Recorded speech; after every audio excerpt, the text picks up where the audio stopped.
Welcome to ஷான்லாக். இந்த வீடியோவில் நம்ம என்ன பார்க்க போகிறோம்னா ஒரு ஒரு 3 ஜோடி வந்து நம்ம வந்து டிரான்ஸ்போர்ட் பண்ண போகிறோம். 3 ஜோடி போடுறதுக்காக ஒரு பெரிய பாக்ஸ் எடுத்து பேக்கிங் ஸ்டார்ட் பண்ணிட்டேன். நான் பேக்கிங்காக நல்லா உங்களுக்கு 3 சைடும் நல்லா ஹோல்ஸ் 4 சைடும் போட்டேன்.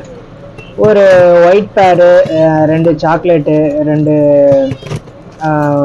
தாமரால், ஒரு 3 பேர் வந்து நம்ம டிரான்ஸ்போர்ட் பண்ண போகிறோம். எந்த ஊருக்குன்னா குடியாத்தம்க்கு நம்ம வந்து இப்போ டிரான்ஸ்போர்ட் பண்ண போகிறோம். 3 ஜோடி கேட்டிருக்காரு பிரதரு. ரொம்ப நாளாக கேட்டுட்டு இருந்தாரு. பேர்ட்ஸ் வந்து ரெடி ஆகலை, இப்போ தான் ரெடியாக இருக்குது. எல்லாமே பறக்கிற ஸ்டேஜில் கரெக்டாக நல்லா டாப் குவாலிட்டியில் பேர்ட்ஸ் இருக்குது. இப்போ வந்து நம்ம வந்து டிரான்ஸ்போர்ட் பண்ண போகிறோம்.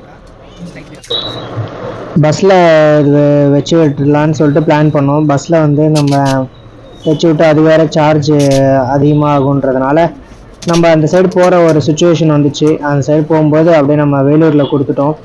அவர் பிரதர் வந்து ஆள் அனுப்பி வாங்கிட்டார். எல்லாம் பக்கா பேக்கிங் பாக்ஸ் வந்து நல்லா சேஃபாக நம்ம வந்து டேப்பெல்லாம் அடித்து நல்லா ஒரு பெரிய பாக்ஸில் ஃப்ரீயாக 3 பேர் போடுற மாதிரி இந்த பாக்ஸ் வந்து நம்ம வந்து ரெடி பண்ணிட்டோம். அடுத்து வந்து பேர்ட்ஸ் உள்ளே விடணும். அது வரைக்கும் நம்ம புறாங்க வந்து ஓப்பன் பண்ணி விட்டோம். கொஞ்சம் ப்ரீடிங் பேர்ஸ் எல்லாமே நல்லா ஜாலியாக குளிச்சுட்ருக்காங்க. இந்த வீடியோவில் நீங்கள் பார்த்துட்ருக்கீங்க. இதில் ப்ரீடிங் பேர்ஸ் வந்து முட்டை குஞ்சு பண்ணியிருக்கிறத மட்டும் தான் திறந்து விட்ருப்பேன். பெரிய கேஜ் வந்து இன்னும் ஓப்பன் பண்ணலை. அந்த பெரிய கேஜ் வந்து வீக்லி ஒன்ஸ் ஆர் ட்வைஸ் தான் ஓப்பன் பண்ணுவேன். எல்லா டைமும் ஓப்பன் பண்ண முடியாது. ஏன்னா மேல் ஃபீமேல் அது வந்து செப்பரேட்டில் இருக்குது. அது மேல் வந்து சரண் மிஸ் ஆகிடுது செப்பரேட்டாக ஓப்பன் பண்ணும்போது. அதனால் வந்து அது நான் வீக்லி ஒன்ஸ் ட்வைஸ் தான் ஓப்பன் பண்ணுவேன். ஈவினிங் டைமாக பார்த்து ஓப்பன் பண்ணும்போது அது மிஸ் ஆகாமல் நம்ம வீட்டிலே இருக்கும். இதுவும் ரெக்க வெட்டில் இருக்குது. ஒரு சில புறாவுக்கு வந்து ஃபுல் ரெக்கம் இருக்குது. எல்லாமே நல்ல குவாலிட்டியான புறாங்க. பட்டாங்கெல்லாம் நல்லா தரமாக பறக்கிற புறாங்க தான் நான் எப்போவுமே வச்சுட்ருப்பேன். கொஞ்சம் முன்ன பின்னே இருந்தாலும் அந்த பேர்ட்ஸ் நம்ம வந்து வச்சுக்கிறதில்ல. நெக்ஸ்ட்டு வந்து நம்ம பேக்கிங் பண்ணுற வீடியோ பார்த்துக்கலாம்.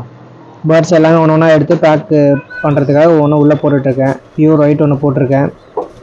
அடுத்து வந்து இது தாமரால் போட்டிருக்கேன். அடுத்து நெக்ஸ்ட்டு வந்து தாமரால் தான். பிரதர் வந்து 4 சாக்லேட் கலரு 2 ஒயிட் கலர் கேட்டதுனால 4 சாக்லேட் கலரும் நம்ம வந்து பிரதருக்கு கொடுத்துட்றோம். ரொம்ப நாள் அவர் வெயிட் பண்ணிட்டு இருந்தார் நம்ம கொடுக்கணுன்றதுக்காக. பியூர் ஒயிட்லேயும் நல்லா ஐசைன்லாம் சூப்பராக இருக்கும். நல்லா நம்மகிட்ட அடி பறவை ரெண்டுமே இருக்கிற பேர்ட்ஸ் தான் நம்ம வந்து வச்சுட்டு இருந்திருக்கோம். எல்லாமே போட்டாச்சு. நெக்ஸ்ட்டு பேர்ட்ஸ் வந்து இப்போ ரெடியாக வெளியே வர மாதிரி ஸ்டேஜில் இருக்குது. உங்களுக்கு எதனா பேர்ட்ஸ் தேவைப்பட்டுச்சுன்னா எனக்கு காண்டாக்ட் பண்ணுங்கள் பிரதர்ஸ். நெக்ஸ்ட் வீடியோவில் நம்ம வந்து பார்க்கலாம். தேங்க்யூ.